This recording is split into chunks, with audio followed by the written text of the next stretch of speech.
আসসালামু আলাইকুম, welcome back to my world. আশা করি কাছে দূরে যে যেখান থেকে বসে আমার ভিডিওটি দেখছেন সবাই অনেক বেশি ভালো আছেন। আল্লাহর রহমতে আপনাদের দোয়ায় আমিও অনেক বেশি ভালো আছি। আবারও নতুন একটি ভিডিও দেখার আমন্ত্রণ জানিয়ে আজকে ভিডিওটি শুরু করছি।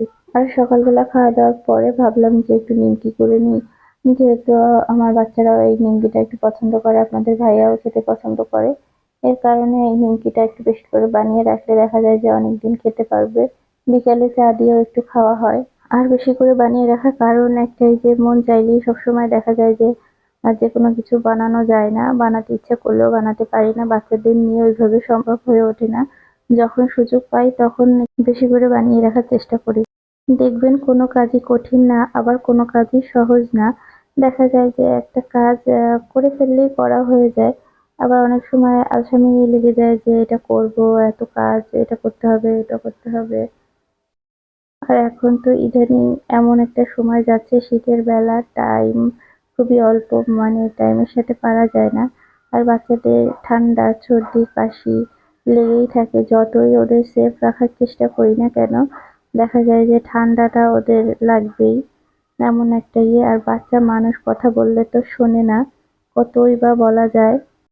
যতটুকু পারি তারপরেও চেষ্টা করি যাতে একটু ভালো রাখতে পারি, ভালো ভাবে রাখার জন্য, কিন্তু দেখা যায় যে হয় না, ঠান্ডাটা লেগেই যাচ্ছে।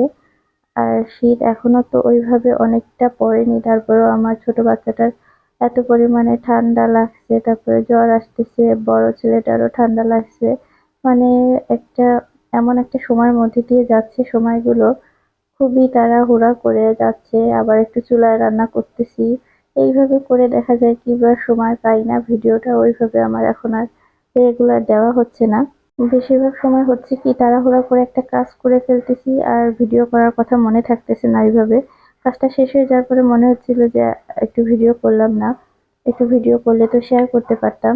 এরকমটা হচ্ছে। আবার যখন মনে পড়তেছে তখন একটু ভিডিও কি শেয়ার করব এরকমটা হচ্ছে। যাই হোক, এখানে নিমকি বানানো শেষে রান্না করতে চলে আসলাম উপরে চুলাতে। আর এই যে ছেলের জন্য মুরগির মাংস রান্না করতেছিলাম, আর এই কষাতে গিয়ে একটা পড়ে গেল, আবার ধুয়ে তারপরে দিব। আর এই পাশে চুলাতে ভাত রান্না হচ্ছে। দেখা যায় কি মাটির চুলাতে রান্না করে খেতে ভালো লাগে বা মজা হয় তরকারি, কিন্তু সবকিছু গুছিয়ে নিয়ে রান্না করতে আস্তে আস্তে অনেকটা সময় নষ্ট হয়ে যাচ্ছে। যেহেতু আমি নিচে রান্না বান্না করি আমার ঘরের মধ্যে, আর এটা তো বাইরে ছাদে এসে রান্না করতে হয়, দেখা যায় অনেক কিছু গুছিয়ে গাছিয়ে নিয়ে আসতে হয়, আবার রান্না করে নিয়ে যেতে হয়।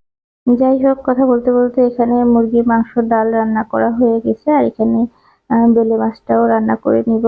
আর এখানে অল্প একটু মাছ ভুনা করে নিচ্ছি ওদের বাবার জন্য। যার যেটা খেতে ভালো লাগে দেখা যায় রান্না করার চেষ্টা করি, না হলে তো দুপুরে খেতে বসে ঝামেলা শেষ থাকে না, এটা খায় না সে ওটা খায় না এমন। আর এখানে রান্না বান্না শেষে খাওয়া দাওয়া করতে বসে গেলাম মুরগির মাংস, আর এপাশে ডাল, ভর্তা আর কচুরলতি, তারপরে মাছ একটু ভেজে নিয়েছিলাম, সেগুলো দিয়ে ভাত খেতে বসে গেলাম। ভাত খাওয়া শেষে আবার ছেলেকে নিয়ে একটু বাইরে ঘুরতে আসছিলাম।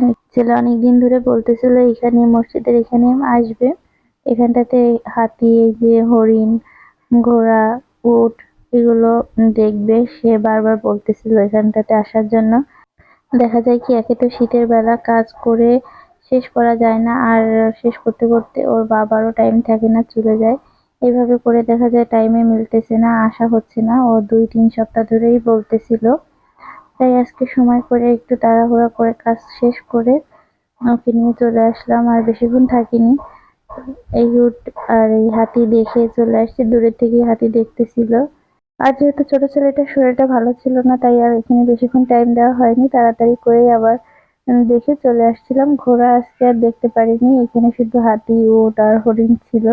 আরো অনেক কিছুই থাকে, কিন্তু আজকে এসে তেমন কিছু দেখলাম না। আর ওখান থেকে বাসায় চলে আসলাম, বেশিক্ষণ থাকা হয়নি।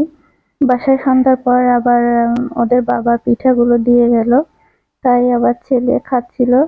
আর বলতেছিলাম যে এতগুলো যেহেতু পিঠা আনা হয়েছে, এইভাবে তো নষ্ট হয়ে যাবে, খাবে না। তো অল্প কয়েকটা পিঠা দুধে ভিজানোর জন্য এখানে আবার একটু দুধ, তারপরে আখের গুড় এগুলো সব গরম করে নিচ্ছিলাম। আর ভালো করে গরম হয়ে গেলে পিঠা কয়টা এর মধ্যে দিয়ে দিব।